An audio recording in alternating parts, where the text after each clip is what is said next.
So today, I'm be showing you how to make a live well for under $25. Obviously, you have to have a cooler. That's the main thing we're going to make it out of.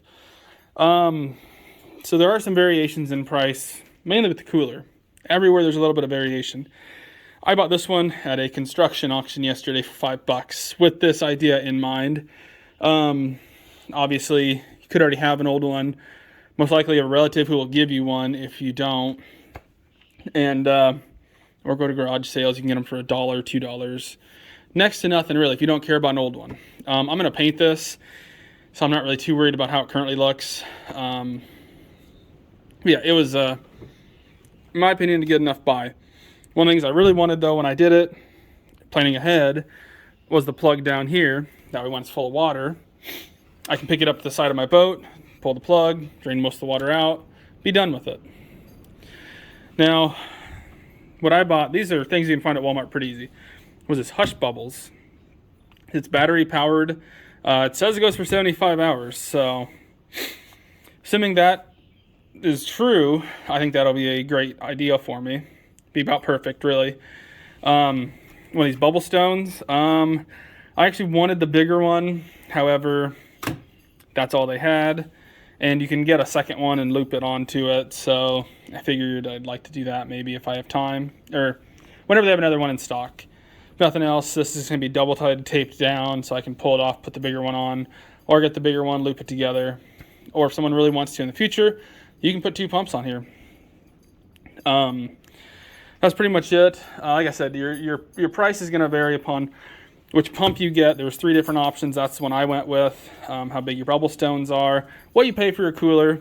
I already had double-sided tape sitting around, and obviously your batteries.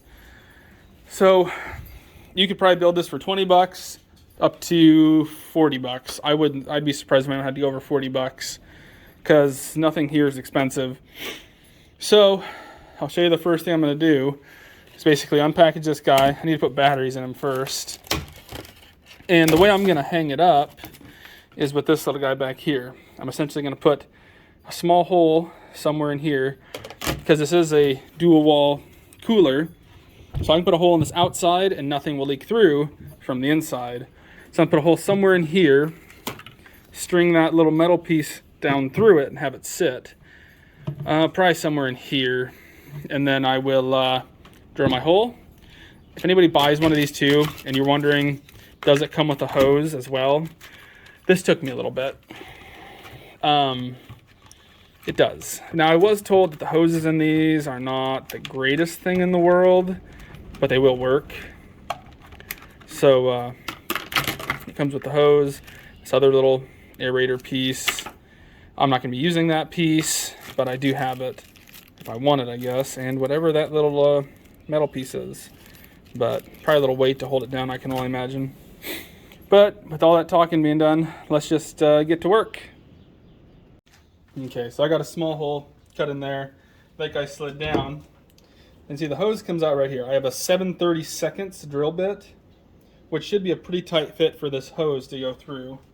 So obviously you can drill it anywhere. I think the higher the better, but it's kind of personal preference wherever you want it there.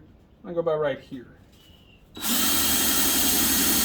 Also, my drill bit's probably not the sharpest in the world, knowing me.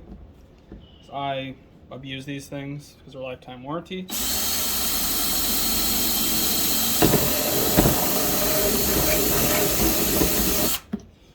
Okay. You also might be wondering, why am I using a right angle drill? Well, my other one's in the house and I'm out here. So now what you gotta do is just feed this guy through there, which I maybe should have not put it exactly where I put it, now that I'm looking at it, because I put it right kind of where this lip of the lid closes, but I think we'll be okay.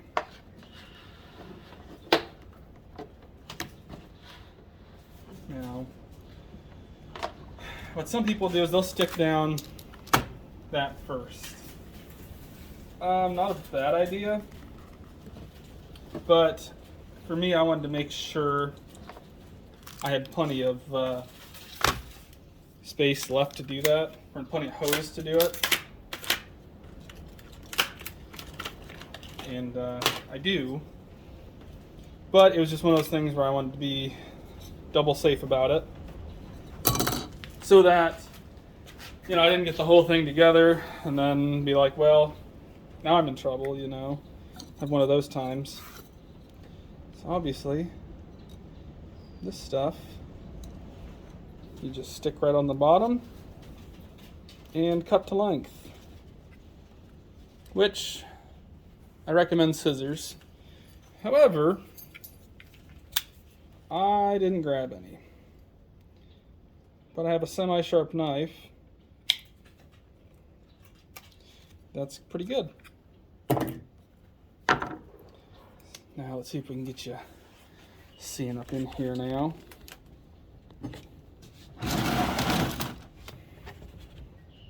So like I said, I cut this, put this a little bit close to where it's kind of in this little lip area. Probably should want to touch lower, but I think we'll be okay. Now I did already clean the bottom of this out so that I do know everything should be okay. And actually, this might seem a little stupid, but if there's anything in there, get it blown out now so it doesn't plug anything up from shoving it through there. And obviously you just peel off the bottom of your double-sided tape. Put this guy on here, and away you go. I'll probably go fairly close to this, because I can always cut this